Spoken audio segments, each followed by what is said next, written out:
part of his message. Joe.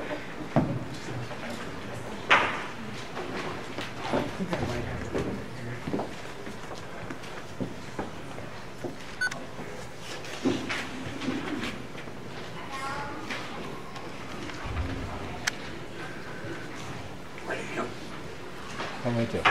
Good to go. You have to do the video.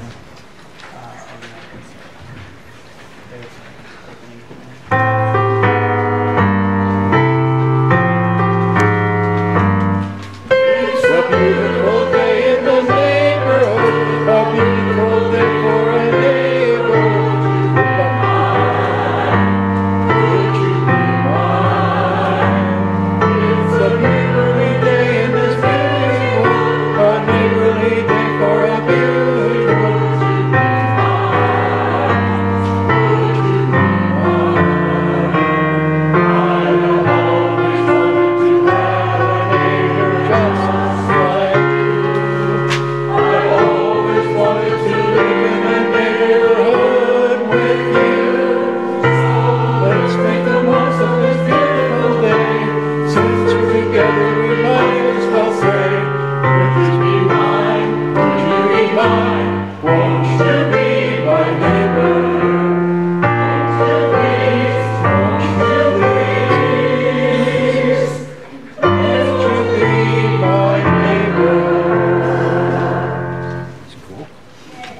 Welcome to Colonial Church this morning. My name is Aaron Roberts, and I am so glad that you're here this morning. As we begin our time of worship, in each one of our pews, we have a pew pad. So take that, place your name in that, and then pass that down to whoever may be sitting next to you. And if there's a prayer that you would like to share with our entire church community, please fill out one of the prayer cards in the pew. And then in the offering plate later in the service, you put that card in the plate. The number 143 was a special, I might even say a holy number to Mr. Rogers. It was his weight, his entire life, his entire adult life. And a couple of weeks ago we talked about that, how he struggled with his weight. And so that's a discipline that he had in his life to maintain that weight at 143 pounds. But more importantly, that number stood for what was absolutely in his heart. 143. I love you. Love is at the core. Everything we do flows from that. The love we share as a community of faith will live out this week in a variety of ways. It's a very busy week at Colonial. We have the rummage sale, which will begin publicly on Tuesday. You still have time to bring things in today. Volunteers are still needed, so if you have a few hours to spare, you could certainly put your hands to good use in that day. On Tuesday evening at our gathering of dinner church, we're going to offer a blessing of the animals. So all of our pets and service animals are welcome to come and receive a blessing. On Thursday, we're hosting Molly's Table. Volunteers are needed for that effort as well.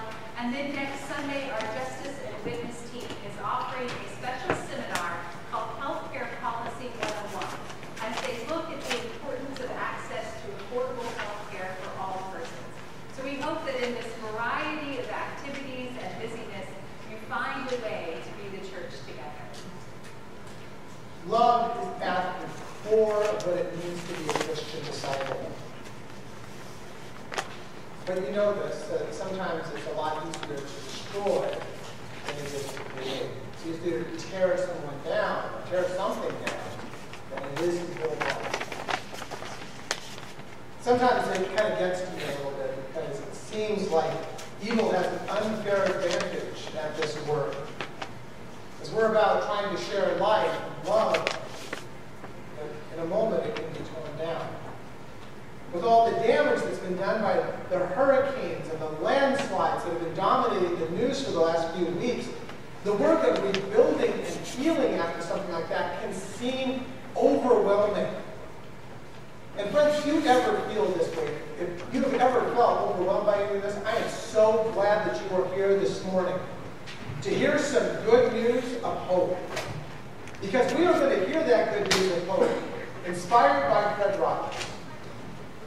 And to be honest, it's actually inspired by his mother, Nancy Rogers. So let's get into it now. Let's worship.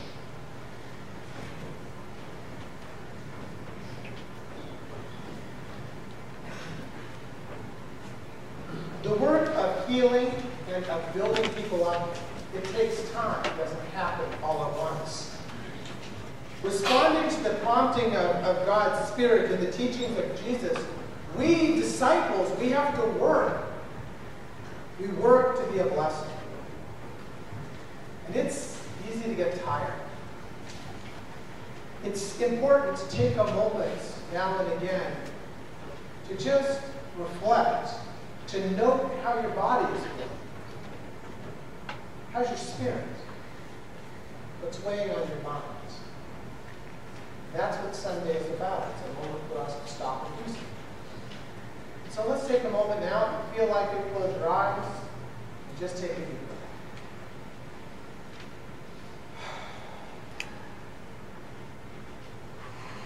Note any tightness in your body, any discomfort. Take a moment to be mindful of your body.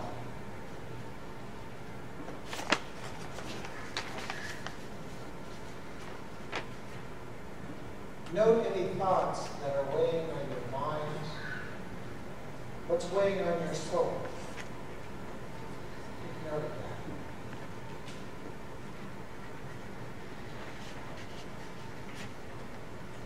that.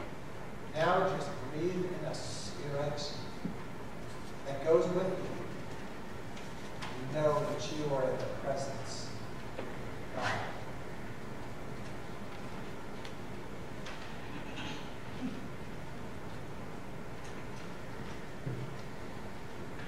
Our opening hymn this morning is a song of praise. As the seasons begin to change around us, we celebrate all the work of creation that God has put before us. I invite you to stand and sing as you are able. Hymn number 12. I sing the mighty power of God, also on our screens. I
welcome the presence of Jesus, our teacher and our brother, who reminded us again the whole of God's love can be summed up with a single commandment. You shall love your neighbor as yourself. We welcome the presence of the Spirit, which moves us to love our neighbor through the hearing and understanding of their diverse voices and languages, just like on that first Pentecost day. Let us love God, our neighbor, and ourselves. I am your neighbor, an activist in Kansas City who shares your commitment to bringing about a just world for all. Welcome, neighbor. I am your neighbor, a young person who wants to grow and learn with other imperfect and growing people. Welcome, neighbor. I am your neighbor, a person of faith who speaks differently about the holy, but who shares your commitment to building a just world for all. Welcome, neighbor. I am your neighbor, someone who has different skin color than most people here, but someone who shares your love of God. Welcome, neighbor. I am your neighbor, someone who has spent countless hours in your church hallways for yoga, Grandmothers Against Gun Violence, Sierra Club, but has never shared a meal with you. Welcome, neighbor. I am your neighbor, a person who may express gender and sexuality differently than you, and who shares your commitment to affirming people. Welcome, neighbor. I am your neighbor, someone who may not be able to join you in person, but who joins this community of faith through the wonders of technology. Welcome, neighbor. I am your neighbor, someone who has been sitting in these pews, learning to love God since I was just a young child. Welcome, neighbor. Welcome, neighbors. Will you stand?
Because, I'll be honest, this is a great weekend, and today's a great day. And I'm happy to see you. So I have a question. This came up. So you notice how some of the older kids, they have something called confirmation that they're doing? Last week, one of the confirmation kids, they said, what is a Christian? That's a good question. I love that question. So I have a question for you guys. What does Jesus want you to do?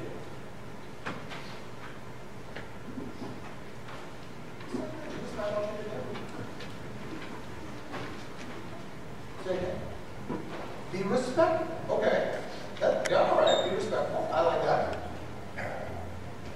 Oh, yeah. So Sean just said, control your ego.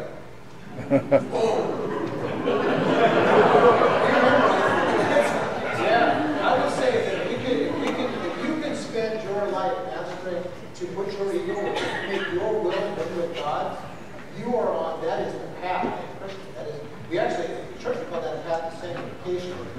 From Luke's standpoint, we call that a path of life. And that is the goal of Christian life. I don't know that I'm ever going to get there, but I am working at it. What else did Jesus want you to do? What did Jesus want the church to do? Oh, okay, so we say help. What is the way for we as a church, or you as a person, what do you think that help?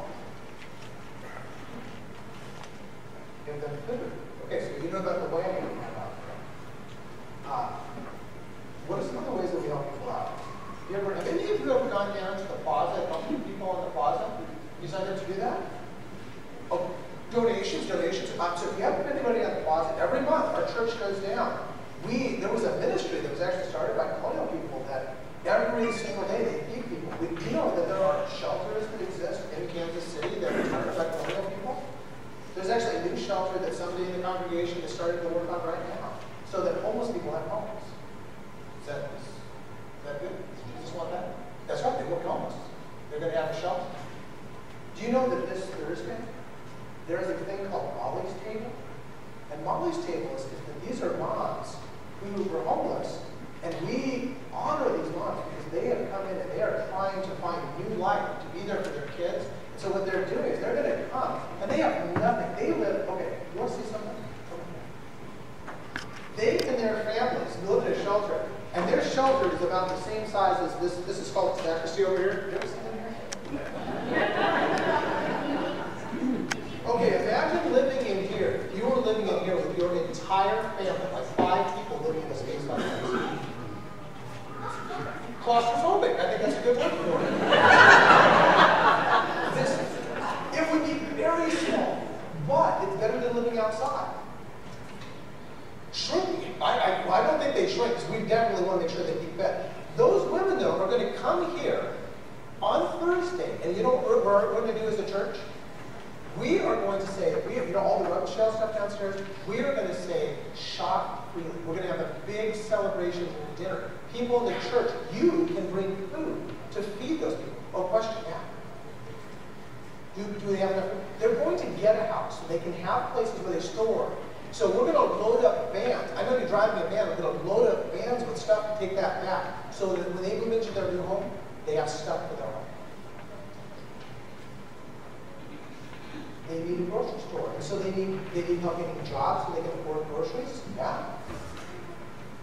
They need all of this stuff. And so our friends over at Sheffield Place, which is another ministry of our church, they actually work with these women to make sure that they have jobs, and transportation, and housing, so that these children are not going to live on the street.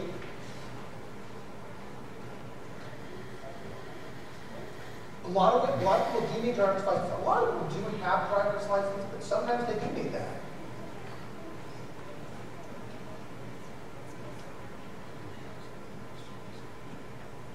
Right. It's our job to keep people safe.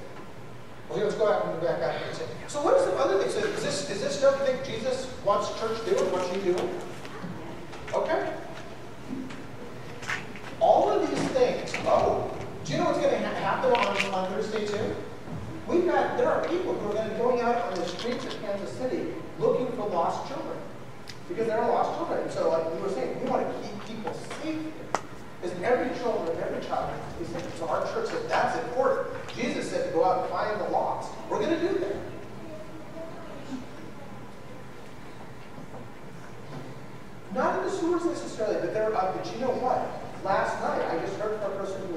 their car. And we help them find a place to be last night. That's what we do for church. So what we need is that you guys are all part of this. Whether you go down and help out with a meal, whether you decide and say, hey, can we go out and make something for Molly's table on Thursday? We need the help of everybody here. We're not a huge church, so we need the help of you. And nobody is too young. We need all of your help to do these things. And I have another thing that we can kind of talk about. Now we have this picture on the back. Some of you have some gifts for art. If you ever want to draw a picture or something that we could put on one of the screens as one of our backgrounds, we would love that. That would be a great way for you to be part of our worship, or if you ever want to help out with the jobs around here, we would love that. So if you have any of that artistic skill or something like that, please draw things, bring them to me, we'll scan them in, and we'll get them up on the screen. So we can really use your help. Is that something that some of you can do? A fire hydrant? Oh, you can draw a fire hydrant. I use all sorts of arts. We can use that. All right. With that, will you pray with me? Lord, send your Spirit on all of us. Send us out to be disciples, to be the hands and feet of Christ in the world, because we know our world needs it. Amen. Okay, so now one of the things you can do is part of your job is to learn some of the teachings on our church and of Jesus. And if you want to do that, there's Miss Camille down there, or you are more than welcome to stay and worship, because we're going to do the same thing here. We're going to learn some more things about what it means to be a Christian. So make your choice, and we'll see you in a little bit.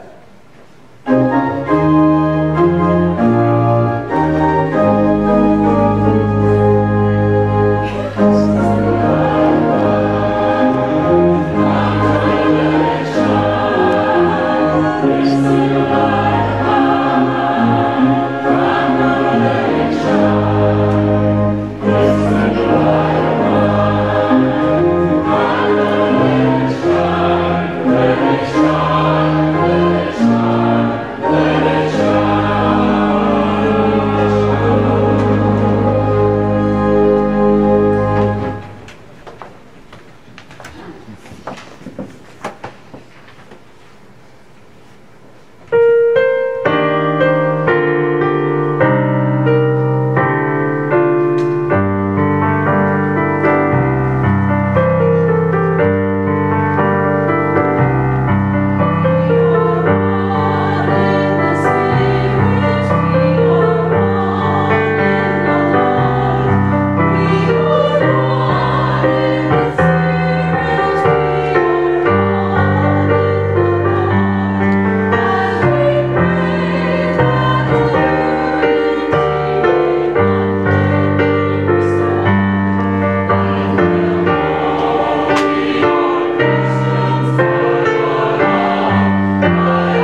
these last weeks. Fred Rogers, he died 15 years ago, back in 2003.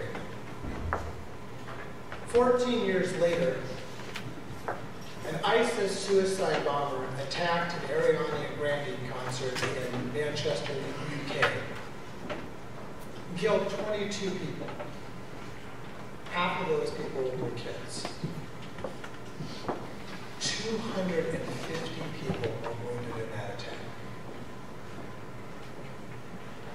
The power to hurt and destroy can happen in a second. Creating, growing, and healing, they take much, much longer. Evil seems to have such a big advantage in that, because in seconds, a hate-filled person can destroy bodies raised with parents' love for years, relationships that have taken years to grow. When you think, and I think about this with every kid you see and every adult you see, when you think about the amount of time, think about the time, if you've ever been a parent, of love and effort that goes into just those first few years of having a child. It's amazing. We are born helpless, absolutely requiring the care of another person to even survive. And when you witness the devastation of an event, that what happened last year in Manchester, in Parkland, Florida, Las Vegas, San Diego, what a single person who has been fed and consumed by hate, what they can do in a matter of moments. How can people stand up against such reckless hate? Hear an ancient prayer recorded in the Psalms. Rescue me from evil people, Lord. Guard me from violent people who plot evil things in their hearts, who pick fights every single day. They sharpen their tongues like a snake's. Spider poison is on their lips. Protect me from the power of the wicked, Lord. Guard me from violent people. Violence, terrorism, it's a tool of those who have been consumed by evil. It's nothing new to the human experience. The followers of Jesus, they were persecuted, whipped, fed to lions, crucified. They knew the power of evil. It's nothing new. Yet today, the weapons that are available to us, to evil people, are far more destructive than ever before. And so how can people stand against such reckless hate, such evil? Last year, after the Manchester bombing, there was a video that started getting shared around the internet. And like most things, before it went viral, it started small, but it grew to hundreds of thousands of people viewing this video. It was the video of a man who most of the concert goers were far too young to have ever heard of. You know, my mother used to say, a long time ago, whenever there would be any really catastrophe that was in the movies or on the air, she would say, always look for the helpers. There will always be helpers, you know, even just on the sidelines.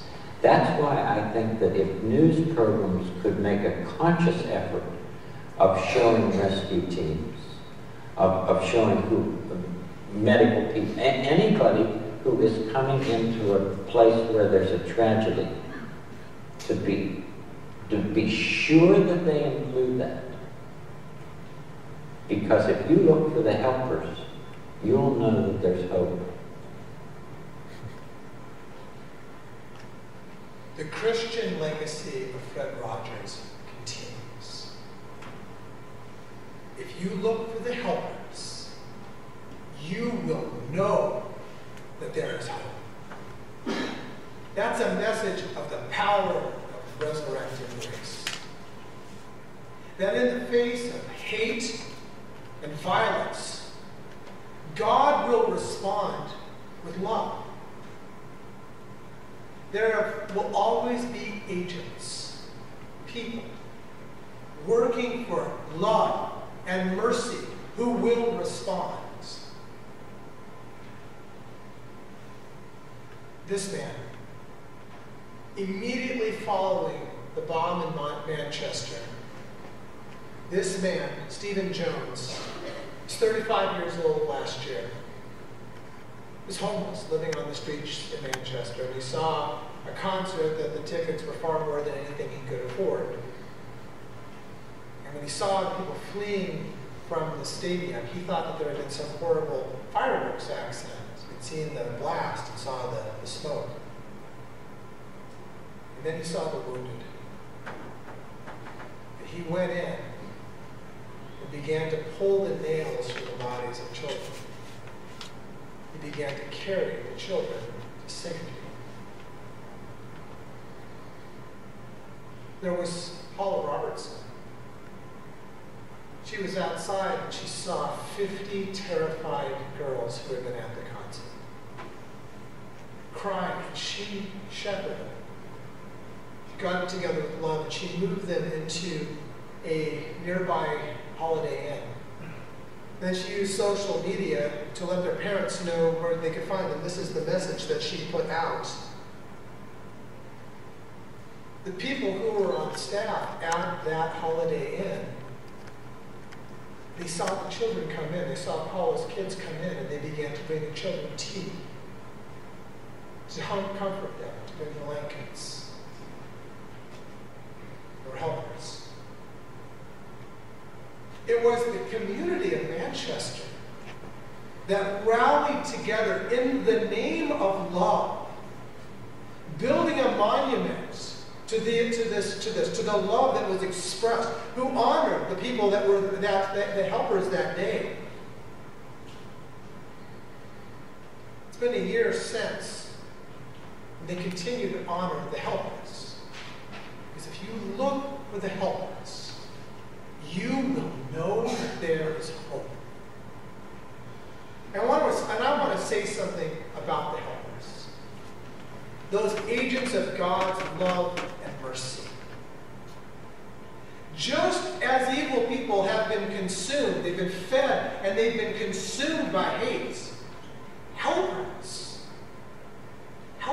have been fed and consumed by love. We reflect what's at our core. We act out of what's at our core. Last week, like I was telling the kids earlier, one of our middle school confirmation kids asked, "What is a Christian?" And I'd like to attempt an answer at that a little bit right now. Jesus taught a way of love. While he was alive, he would send groups of a couple people, little teams of a couple people, out all over the place. All over the place. He would send these teams out with two main missions. And if there is nothing else you take from today, know the missions. The missions were to teach and to heal. To be helpers.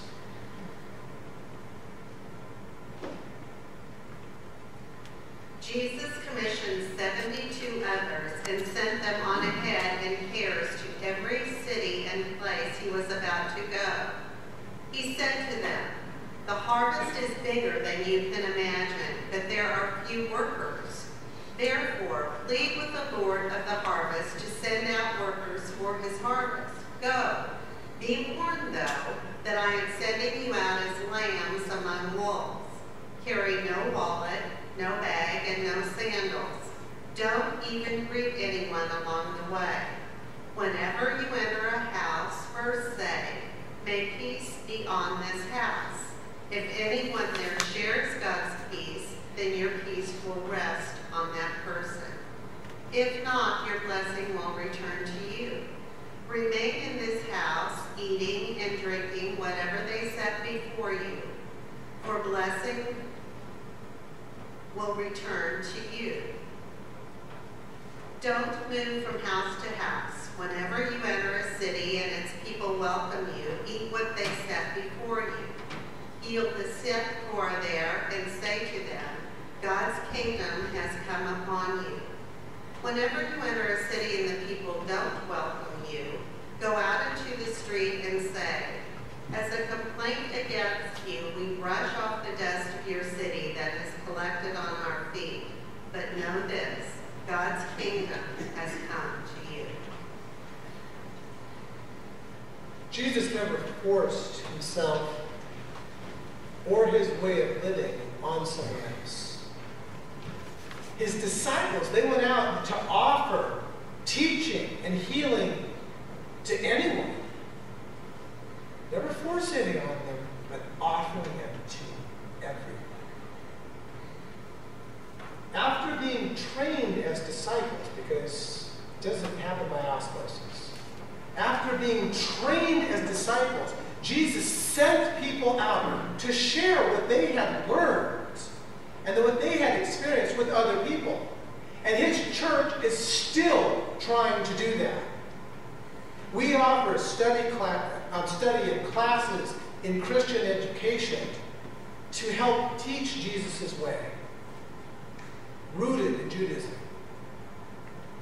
We offer opportunities to be agents of love in the world. And we need people to start as children and to make this a path throughout their entire lives. This week alone, you can help with Big Search KC to help find missing children in our city. Because finding the lost, if you know the scriptures, you know that finding the lost is certainly what Jesus taught. Or you can help out with Molly's table to bring food or to chaperone or to watch the kids, to honor mothers living in a shelter, very tiny space, I'm telling you that, who are trying to find new life and hope. And this week, we're going to break bread with them here at Colonial on Thursday nights. We do constantly. And then we're going to go downstairs, we're going to open up we're going to open up our rummage sale because to help these moms find clothes and items that can rebuild their households of love and care for their children. And we do this as an act of free grace. We do all of this in the name of love. We have those among us. We have leaders who help organize and create these opportunities. And we thank God for those leaders in our church. But we all have a part to play. We're called as disciples to serve, to teach, to heal. We do this because we're being sent out as the type of helpers that the world needs. But be warned, there are wolves, threats out there, threats that are beyond just a few hate-filled terrorists. Because I believe that perhaps the greatest enemy to love is the temptation of revenge when it comes disguised in the name of justice. Because after witnessing acts of terrorism, racism, of hate, it is tempting to want a little payback, to punish an evildoer. But the way of Jesus says, don't pay back anyone for their evil actions with evil actions. Justice belongs to God. In theology, We call that the myth, the falsehood of redemptive violence. The idea that violence can be used justly. That was actually the subject in our adult Christian ed class last month. Because perhaps there are times when violence can be used to stop horrible aggression. Perhaps, maybe, very, very rarely. But the idea of redemptive violence, righteous violence, it can be a trap. Because the moment that you begin thinking that repaying violence with violence sounds like a good idea, you are straying from the path of Christ. And it's way too easy to do. It's the lure of you to make revenge sound like justice. There's a whole lot of that going on these days. Please know that it won't work. Violence does not heal. And if you are tempted to think otherwise, know that that voice of temptation, that is not the voice of God. That is something else. Beware of wolves in disguise. Instead, train yourself. Train yourself as a helper. Be the change that you want to see in the world by training yourself for ministries that teach and heal. Be part of this community's continuing mission. Because I guarantee you this, that God is going to put people and opportunities in your life to serve, to make a difference. God is going to put those opportunities in your life this week. I guarantee it. You have to look for it. There are plenty of struggling, lonely people who need a person who comes in the name of love. Just to sit for a moment, to listen, to care. People like Anthony Bresnikan.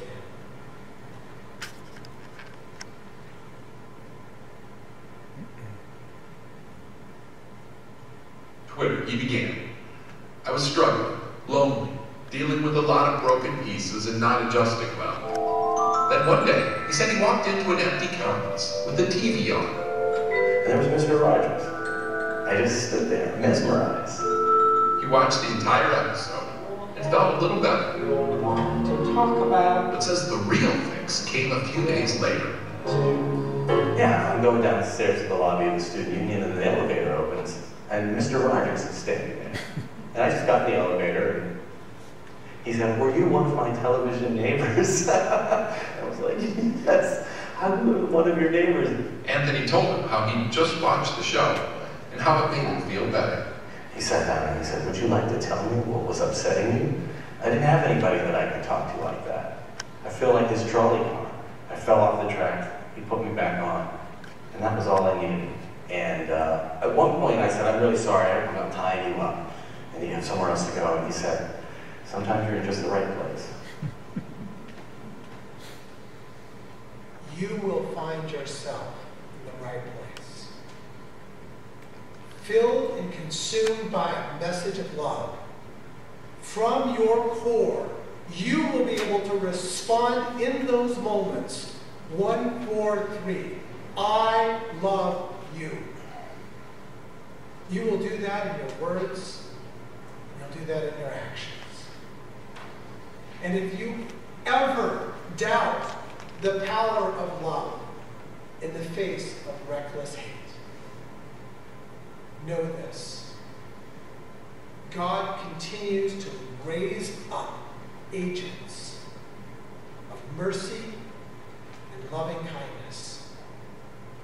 And we helpers, we outnumber those who would use violence 1,000,000 to 1. But we still need more.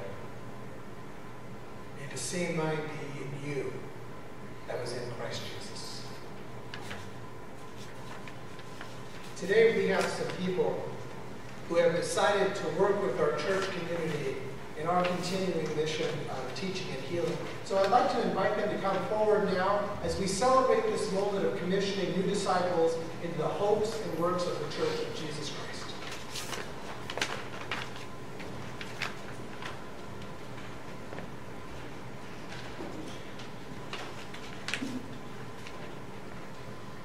Peter's up in the choir, so he's going to take us together. As he's coming down over this last month, come on up here, or I'll have you come up here. Thank you. Over this past month, a group of people have attended the new member class that is led by Stacy Liebert, and this morning George Schmoller led the class. And they have indicated that they're at a point in their life's journey where they are ready to affirm a shared covenant with the people of this covenant community, this church community. Now, these wonderful people have been led through prayer and study and are decided that they're ready to share this covenant.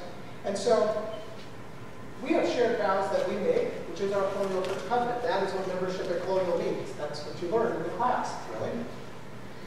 And God has blessed each one of you with gifts to share in our community, to be part of our community of helpers.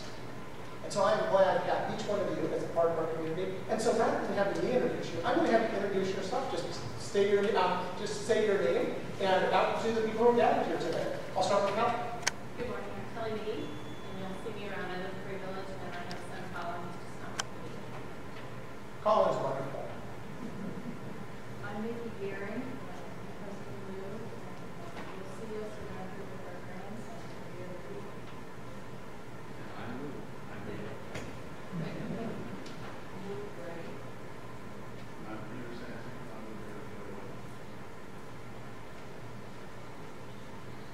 Friends, hear these words from the early church. You are no longer strangers and aliens, but you are citizens with the saints, and also members of the household of God, built upon the foundation of the apostles and the prophets, with Christ Jesus himself as the cornerstone. In Christ, the whole structure is joined together. It grows into a holy temple of the Lord, in whom you also are built together spiritually into a dwelling place for God. So I invite and ask you, at this time on this day, do wish to covenant with God and with this community as members of this household of faith. If so, please say, I do. Then on behalf of this congregation, I tell you that we are so glad that you, that on your journey of faith, that has brought you to this time and place. We give thanks for every community, every spiritual touch that you have received that has brought you to this time and place. And we are glad that you are joining us in this community of faith. After carefully deciding to make your covenant vows with this community, let us, the members of Colonial Church, express our welcome and also affirm our mutual ministry with you in Christ. Will the people of this community please rise to offer our words?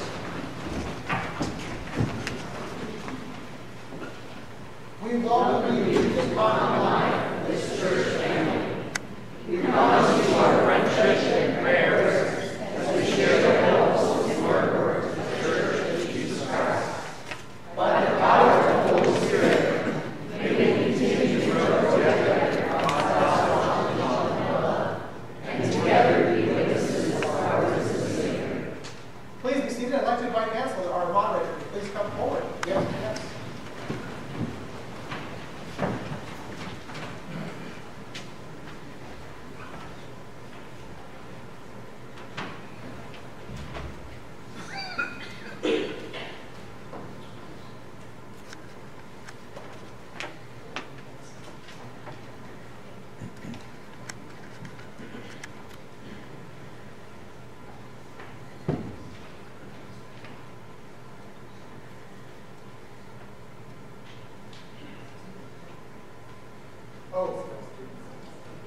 Yes, you're going to have to not fight the Bible. I'm so glad that you're here today. I'm so glad to be with us.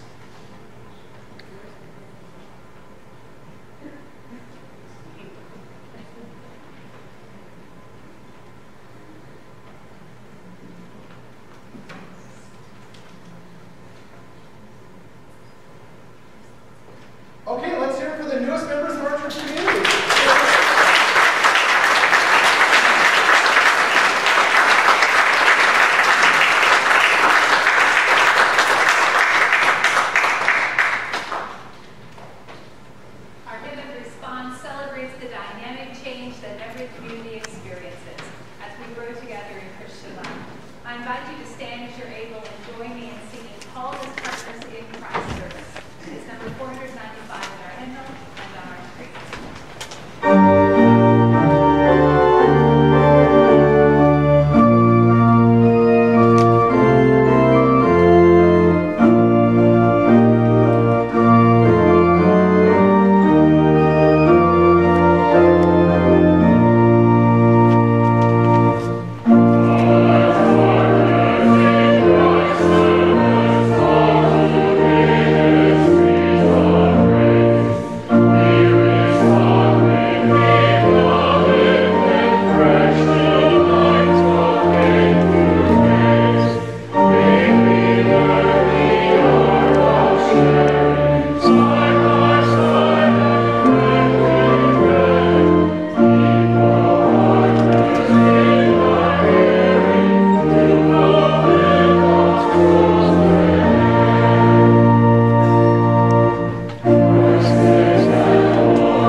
helping out today.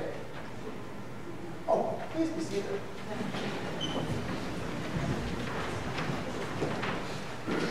I know this. I know that at some point in the days to come, God is going to put you in the right place for someone this week. There is someone in your neighborhood, in places that you go, who needs compassion. You need someone who cares, even just to take a moment. The question is, will you respond? Will you then hold that person in prayer, knowing that even after you walk away, that there is a God of grace that will continue, and a Spirit that will continue to be in that situation and with that person? Each week, the people in this church community, what we do is we lift up in prayer and in every way. And so after each prayer that people here have offered today, I will say, Lord, in your mercy, can you lift it up with me, saying, for our prayer? Linda Moses' sister, Janice Thomas, is in a really tough spot right now. She is in rehab right now, recovering from some bad breaks, bone breaks this week. And her husband, Ron, has advancing dementia. And Janet has been his caretaker, and they're in a spot right now where they're having to make huge life decisions in the middle of a crisis. So we ask for God's Spirit to be with them as a guide and guardian in the days to come. And we ask God to place helpers there to help them in these hard days. Lord, in your mercy. And this weekend, the Kansas-Oklahoma Conference of the United Church of Christ, we were meeting in the last 2 days down in Wichita, and Colonial Church was represented by Nikki and me, and Diane Kuhn went down with us, and Janet Weidland. And we also had the new executive director of a nonprofit that has gotten its start as a ministry here at Colonial Church. Chelsea Daniels, we began to work. We received some seed money in a grant. And our Board of Outreach, Sherry, she applied for the grant, secured the grant for us. And with that money, we have started to put together a plan. And one of the things God did was God put an agent of mercy in front of us in the form of Chelsea Daniels, a young person who is incredible. And what we realized is that we were here to equip that ministry. And today, we are about to be able to launch a nonprofit that will provide the first shelter for transgender youth in the state of Kansas. Colonial Church this weekend, we work on securing some funding for this. This is going to save lives. Colonial Church is doing what we do. We're small, but we plant seeds that grow into mighty things. So for our work and our partnership with the Kansas-Oklahoma Conference, who is now helping us with this too, we ask for God's blessing on all of us. Lord, in your mercy. Hear our prayer.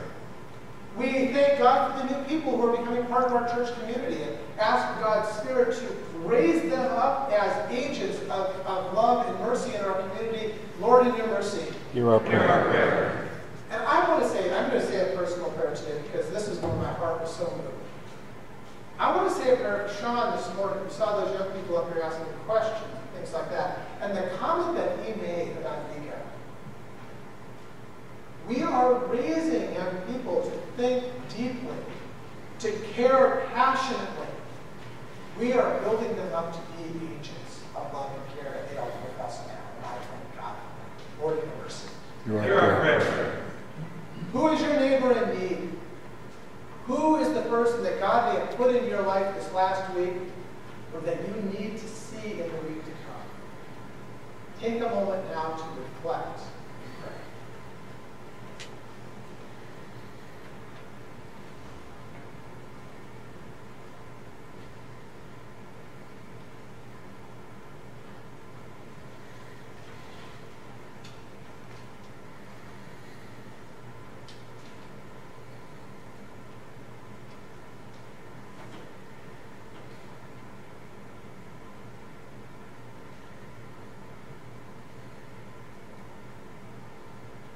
In our community's continuing prayers, we continue to keep all people who are living and serving in the middle of war in prayer.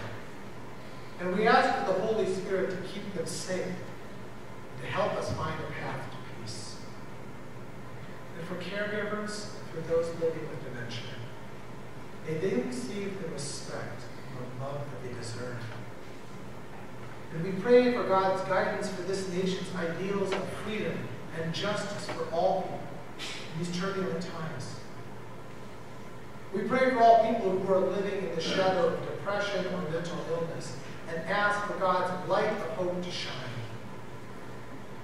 And for those immigrants and refugees who are far from the land they knew, we ask for safety and compassion to come from Christ Church. And for the loved ones in our lives who are with cancer and other ongoing life-threatening conditions, we pray. For Marilyn Upton, Evelyn Johnson, Dolores Pemberton, Sean Bolter, Karen Fogelsong, Kathy Holloway, Caleb Ball, Andrew Wood, Elena Thorne, Nathan Green, Timothy McDonald, Clive Griffith, William Scarrett, Cindy Gilbert, Cindy Russell, Angie Holloman, and Lee Fromont. And we ask for God's strength to flow from our prayers to them.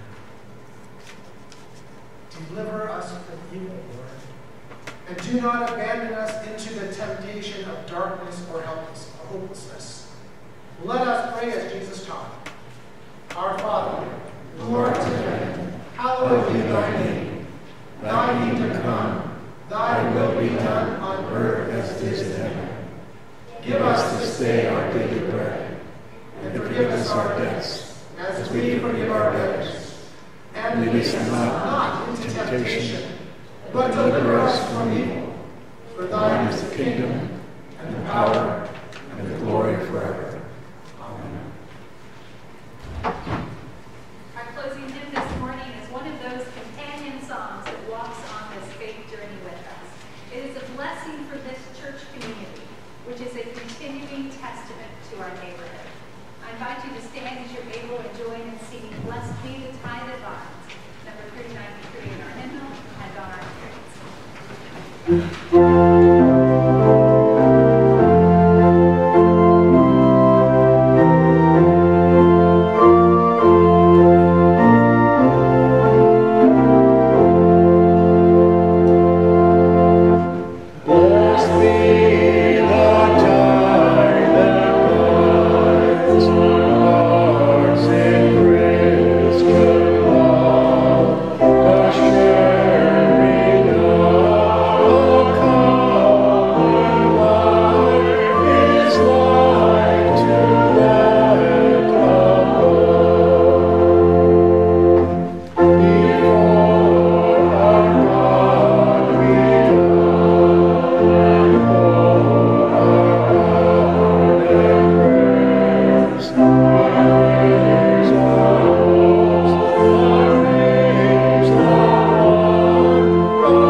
The reason I know this is I just got the text, but there's a homeless person in our community who needs help. So we go from here as the community, as agents, to go and help.